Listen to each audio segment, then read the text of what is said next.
Hello guys, this is Michilu at ngayong araw tuturuan ko kayo gumuhit ng mata ng tao.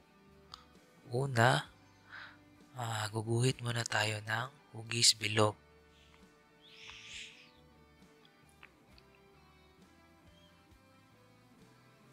I-refine muna natin. Lagyan natin ng mga lines at magdagdag tayo ng hugis kurba dito sa bandang itaas na magsisilbing tip shape ng mata o dahon na shape. Yan. Tayo ng line dito, re-refine natin konti. Tapos nyan, magdagdag na naman tayo ng line dito sa bandang lower eyelid. Yung kanina, doon yun sa upper eyelid. Yung line na ginuguhit natin. Ayun, parang hugis dahon na siya. At nakikita na rin natin na para na siyang mata. Tapos, magdagdag tayo dito ng another line para sa kanyang tear duct. Ito sa bandang kaliwa. At lagyan natin ng konting kurba dito naman sa kabila sa sisilbing eyelashes ng kanyang mata. Ito, eyelashes. Refine muna natin dito sa itaas, sa ibabang eyelid. Ayun, nakikita na natin yung parang lip shape ng mata. Dito naman sa bandang eyeball, refine natin yan na may emphasize siya. At dagdagan natin ng detail konti dito sa bandang upper eyelid. Magdagdag na rin tayo ng eyelashes. Huwag yung masyadong damihan yung eyelashes guys para hindi masyadong obvious at halata na siya kasi pag marami na kasi nakakaumay na. Dito, in-emphasize ko yung iris niya at nagdagdag na rin ako ng pupil. Sa bandang pupil, shade natin yan para mas makikita yung kanyang mata, yung center ng kanyang mata or gitna ng kanyang mata. Kulayan natin to ng black, depende sa inyo, brown ba or black or gray. At saka mag-assume ako dito ng reflection circle. Yan yung magsisilbi natin reflection sa kanyang mata. At dagdag tayo dito ng kalimbawa ng sunlight. If tatama dito yung sunlight sa bandang itaas or sa bandang harapan niya, sa may bandang itaas, ito ay mag-create ng anino or shadow. Dito yan tatama sa kanyang upper eyelid. Ito yung upper eyelid niya. So if dito yan tatama, yung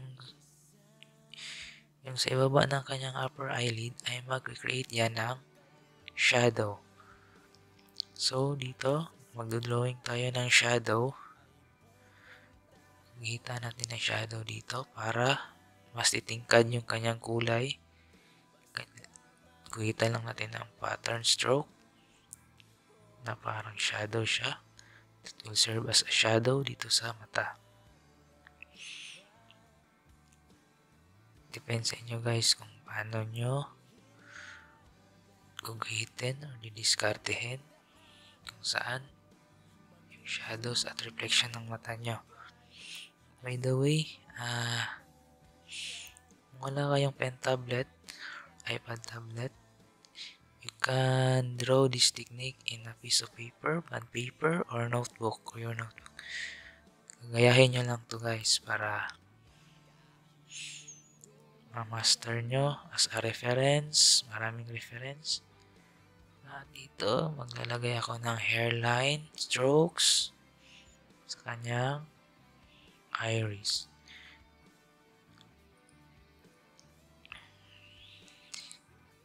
Tandaanin mo lang pag-drawing ng hairline strokes pattern para maganda siyang tingnan. Ito ay kabubuan ng cornea. Lagyan natin ito ng mga some dark spots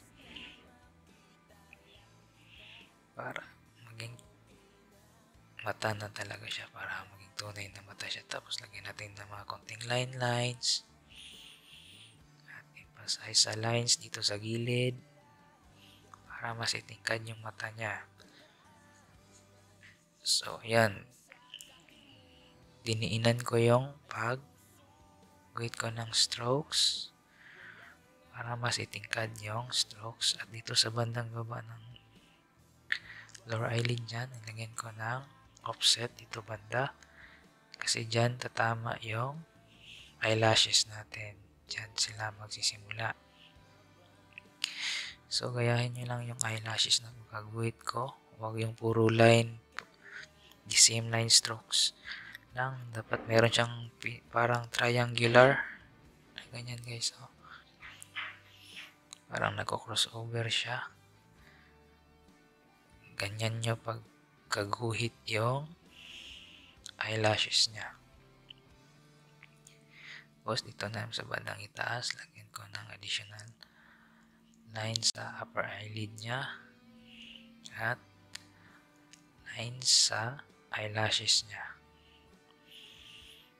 Tapos diinan ko konti para mas halata yung pencil strokes niya. Katulad ng mga traditional pencil, pag masyadong madiin ay mas ma-team yung nabibigay niyang stroke. Kung hindi naman masyadong madiin, ay hindi naman siya masyadong halata. Ito, lagyan natin ng konting line dito para mas makita yung mas titingkad yung kanyang strokes. At pa tayo ng line sa eye bags dito banda. Pa-size yung eyeball niya.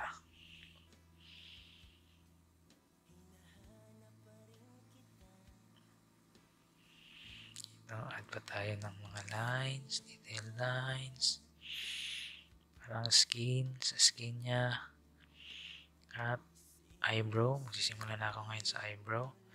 Ito, huwag nyo masyadong tipisan nyo lang yung line ng kanyang eyebrow. Huwag nyo masyadong kapalan kasi pag kinapalan nyo, pangit siyang tingnan. Kasi yung eyebrow natin manipis lang. So, ang ginawa ko dito, ninipisan ko lang at itong ginuhit natin kanina na sunlight concept ay i-erase ko na kasi wala na itong silbi. Bakit mo tingnan dito?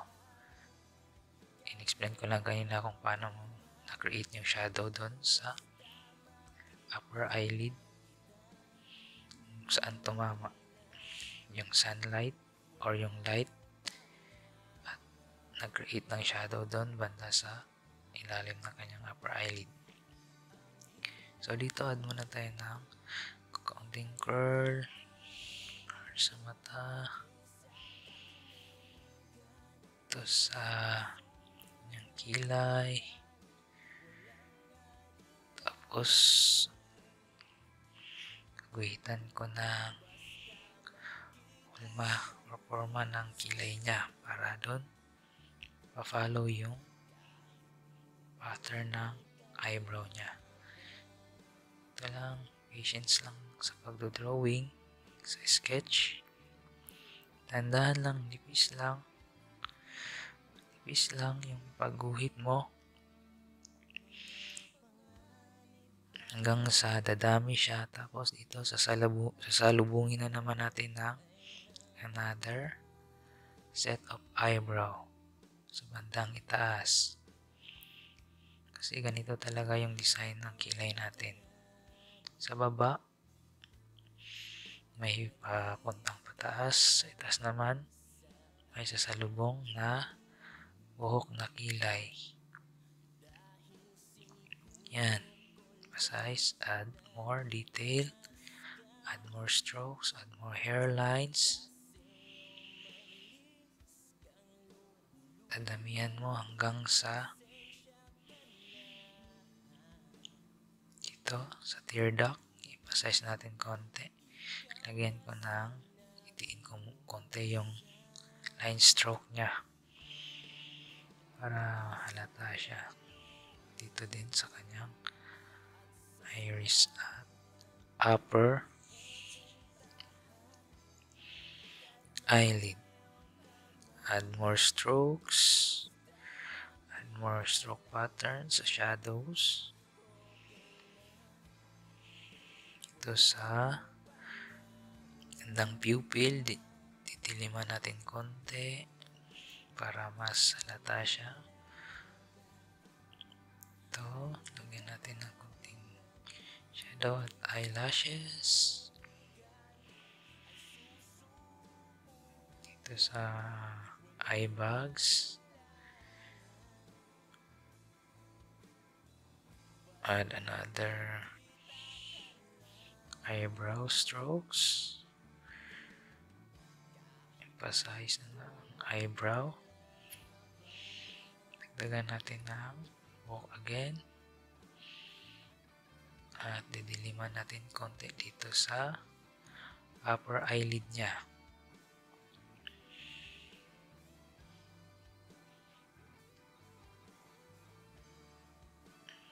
Ayun. Kikita na natin yung eyebrow niya na tumitingkad ng paunti-unti.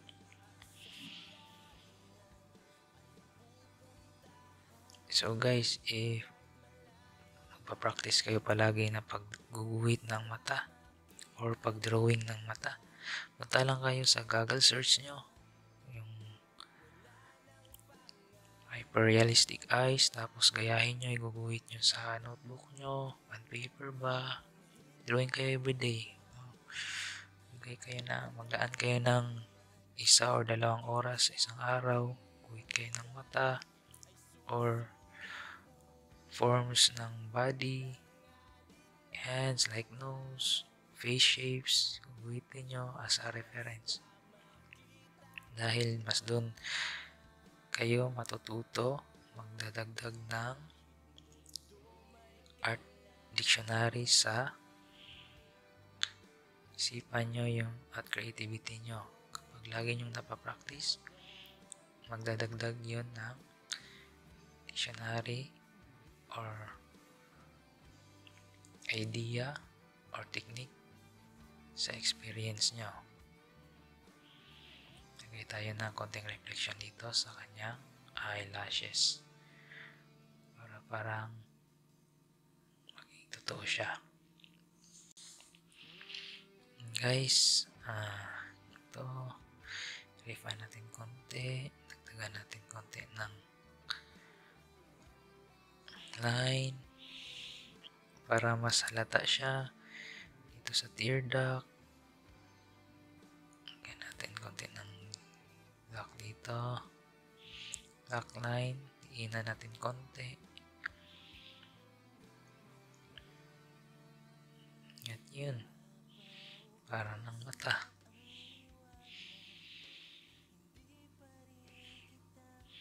Papakita ko muna sa inyo kung paano pag-sketch ng mata. Then sa susunod nito, paano na naman kukulayan, how to detail the color sa mata. Lagyan natin dito ng lashes. Size natin ulit yung eye bags niya.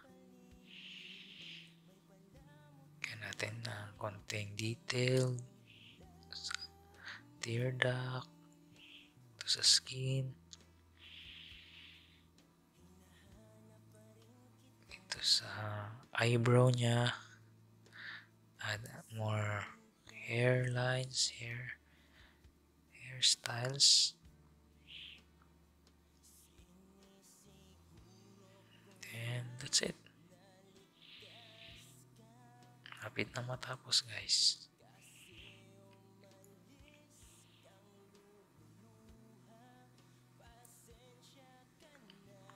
Lagyan natin dito ng konting line sa labas ng kanyang iris at pupil. Tiliman natin konti yung pupil niya para mas klaro yung mata niya.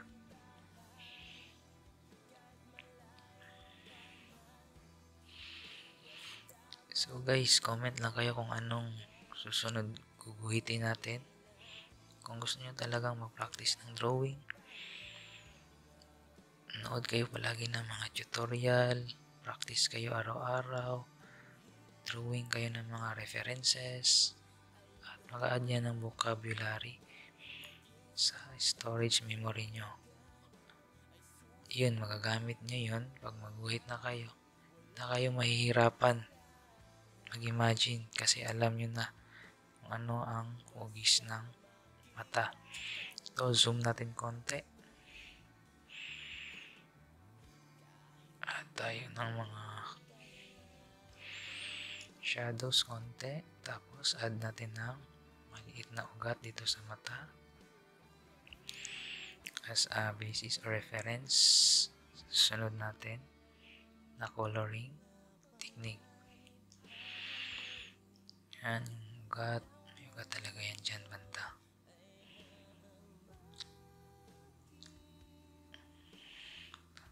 Yun, tagtagan natin ng konting ugat sa sclera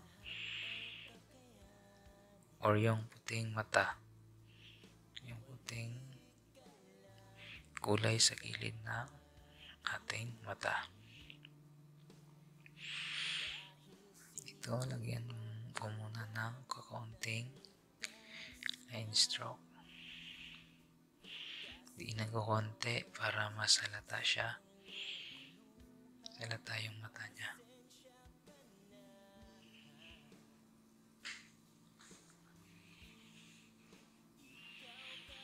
Add more strokes, detailed. Then, that's it. Tapos na guys. Nakagawa na tayo ng mata. Susunod nito, baka ilong na naman yung tuturo ko. Again, nire-review natin, no? Una, gumawa ko ng circle. Then, a lip shape style sa kanyang mata. Then, add ako ng konting line dito, paslan, para sa tear duct niya. Tapos, emphasize ko yung line, detail ko konti, add curve sa eyelashes, add some eyelashes, tapos add some pupil, add reflection, add some line edge sa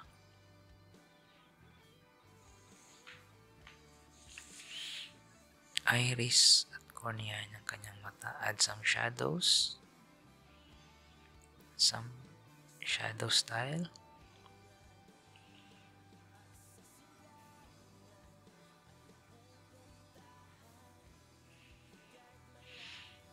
add some detailed line sa cornea niya. Dito sa upper eyelid, emphasize natin yung upper eyelid niya na mas mag-emerge yung eyeball, kanyang mata. Add some lines, add line in the eye bag, add some line in the eye bag, add some eyelashes sa bottom part, lower eyelid,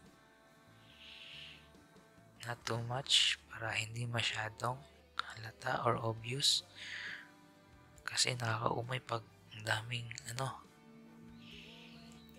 eyelashes sa mata, hindi na siya realistic. Yun. After this, lagyan natin ng line dito konti sa tear duct sa bandang iskrila niya. Kita natin ng line.